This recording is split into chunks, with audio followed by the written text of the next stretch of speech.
Hey everyone, my name is Colby Chambers and I was the group leader for Tome to Read.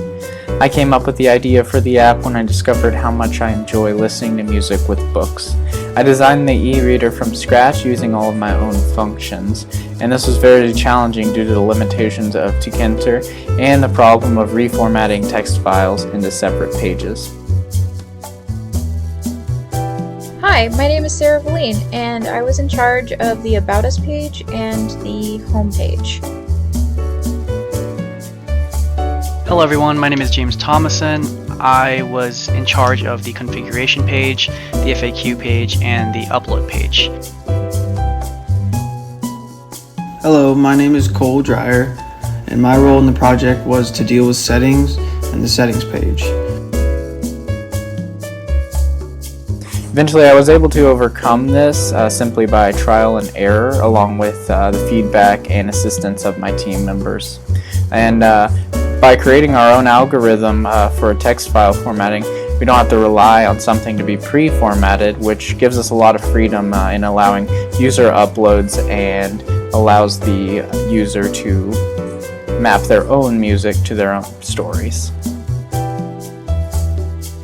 My biggest challenge in this project was getting the hang of custom Tkinter and Tkinter. Once I got the hang of that, I also had the challenge of making an interactive About Us page. I wanted it to switch from our bios to fun facts about us, and it was difficult using custom Tkinter to get this to work since a simple if statement wouldn't work in this context.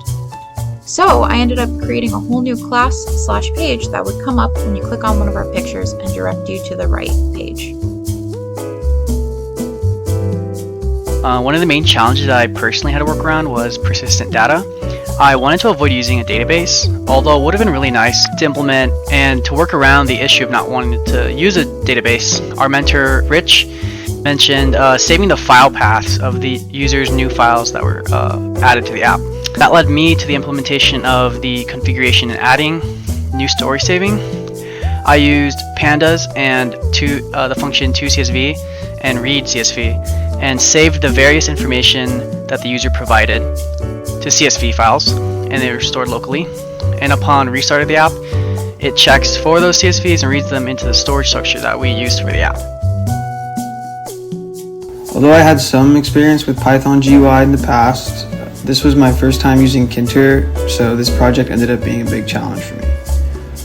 The biggest challenge for me was getting used to Tkinter while also trying to get the settings to actually apply to other pages. In order to format the page, I had to use Tkinter and a custom module named Custom Tkinter. Another thing that felt new to me was working with a class in Python. The settings page allows the user to adjust volume and interface settings, and there are 3 different color modes that apply to the e-reader page for interface settings.